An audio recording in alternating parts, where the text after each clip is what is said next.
मेरा ज्ञान आप नहीं सुन पाओगे।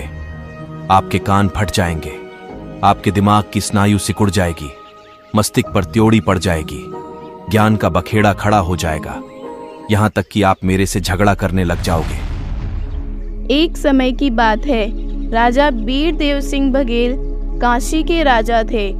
राजा का महल एक सुंदर बगीचे में था।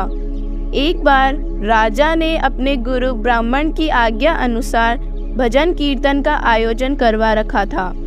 मंदिर के नजदीक की एक बगीचे में भजन कीर्तन चल रहा था। कई श्रोताओं के बीच कई ब्राह्मण अपने इष्ट देवों का जिक्र कर रहे थे।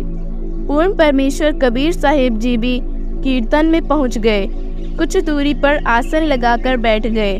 सभी ब्राह्मण अपने इष्ट देवों की महिमा सुना रहे थे। राजा का गुरु ब्राह्मण कबीर साहिब के पास गया।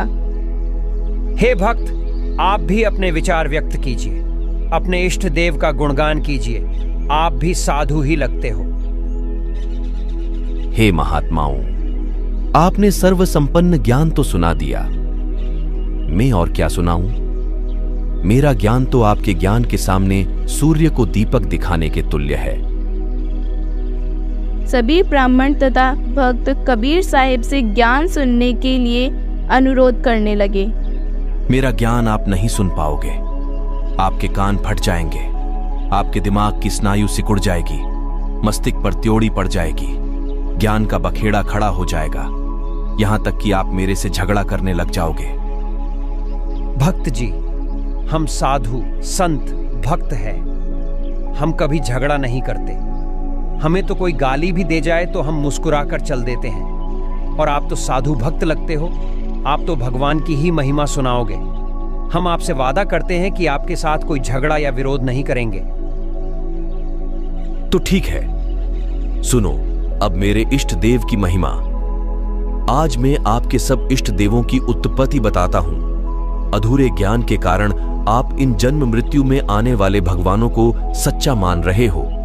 उस पूर्ण परमात्मा का लोक और वह स्वयं अविनाशी है। मैं उसी लोक से आया हूं। वह सतनाम जिससे पूर्ण मोक्ष होता है, मैं उसी का सौदा करने आया हूं। वह पूर्ण परमेश्वर तो इन तीनों लोकों से बाहर रहता है। आप सब तो भूल में पड़े हो, जबकि हमने आपके ब्रह्मा विष्णु और महेश को कई बार जन्मते और मरते देखा है। यहां तक कि इनके माता पिता ज्योति निरंजन काल और उसकी अर्धांगिनी दुर्गा भी कई बार जन्म और मर चुके हैं। इन तीनों देवों की भक्ति तो हर कोई दे रहा है, लेकिन उस चौथे पद को कोई नहीं जानता। जबकि पूर्ण मोक्ष तो इन चारों को छोड़कर पांचवें को इष्ट मानकर पूजने से होता है। यह सारा संसार तीन गुणों की भक्ति यानी ब्रह्मा विष्णु और शिव जी की भक्ति में लीन है। इससे कोई लाभ आपको नहीं मिल सकता। लाभ के लिए आपको निज नाम सतनाम का ही सहारा लेना पड़ेगा। वह सतनाम में लेकर आया हूं।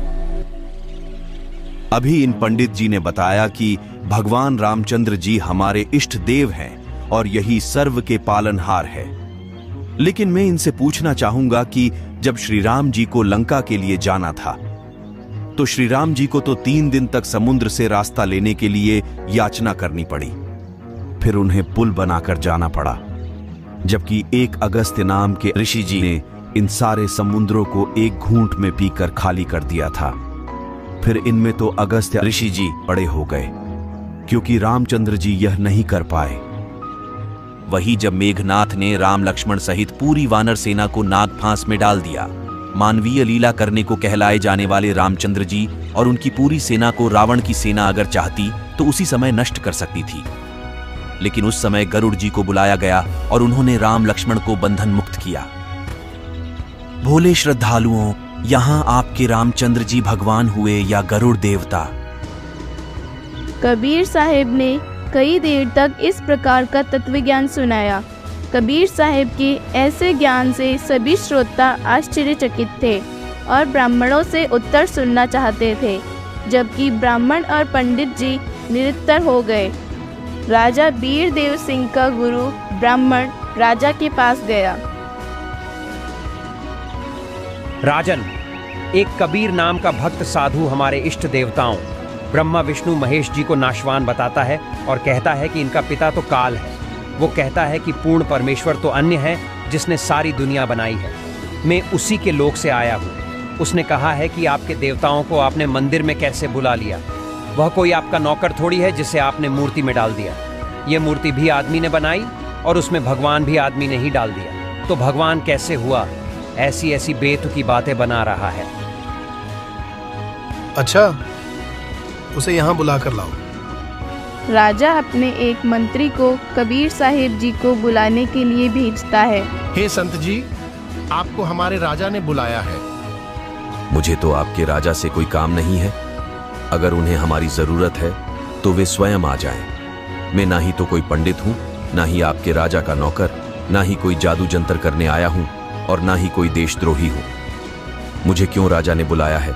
हम नहीं जाते। राजन, सच में ये तो कोई अभिमानी संत लगता है। सीधे मुंह बात ही नहीं करता। बोला कि मैं आपके राजा का नौकर नहीं हूं। अगर राजा को काम है तो वह स्वयं आ जाएगा। राजा ने अपनी बुद्धि से काम लिया और सोचा कि यह तो कोई परम संत लगता है, वरना संत को ऐसे राजा का बुलावा जाता है तो धन के लालच में दौड़कर आता है। अरे भाई, वह अभिमानी नहीं, सच्चा संत है। ऐसे ही संत की मुझे तलाश है।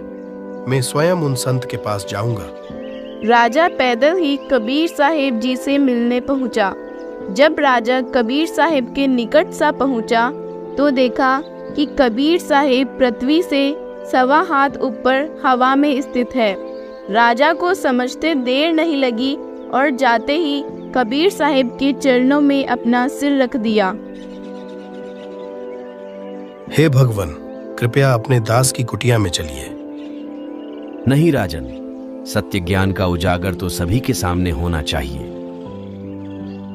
हे भगवान, आज मैं भी सत्य और असत्य का निर्णय करना चाहता हूँ। कृपया महल चलकर मुझे अपना संपूर्ण ज्ञान समझाइए। राजा के विशेष आग्रह करने पर कबीर साहिब राजा के साथ महल के लिए चल पड़े।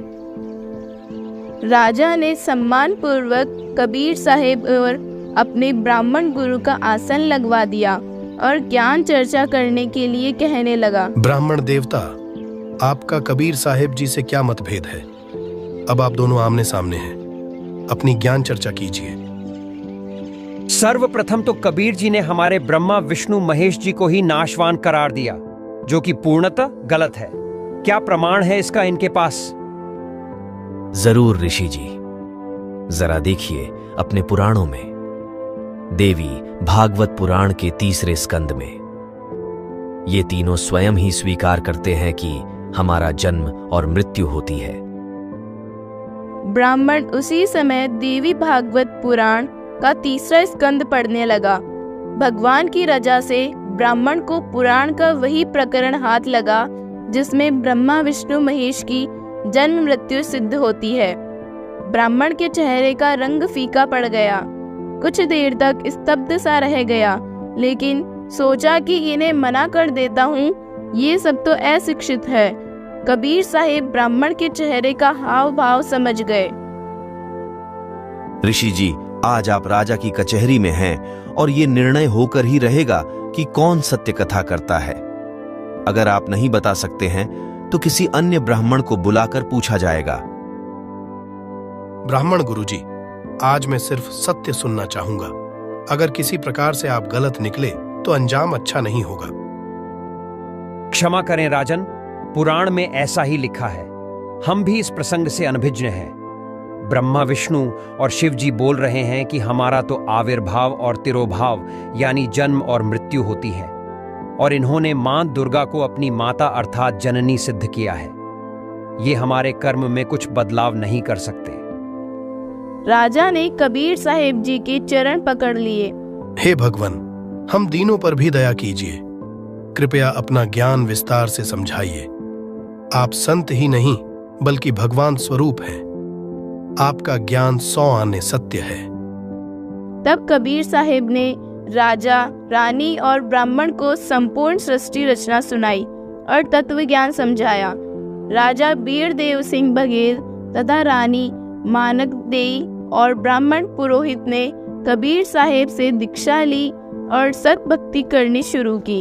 ये अनमोल ज्ञान जगत गुरु तत्वदर्शी संत रामपाल जी महाराज के सत्संगों का अंश मात्र है। संपूर्ण आध्यात्मिक ज्ञान के लिए सुनिए संत रामपाल जी महाराज के मंगल प्रवचन।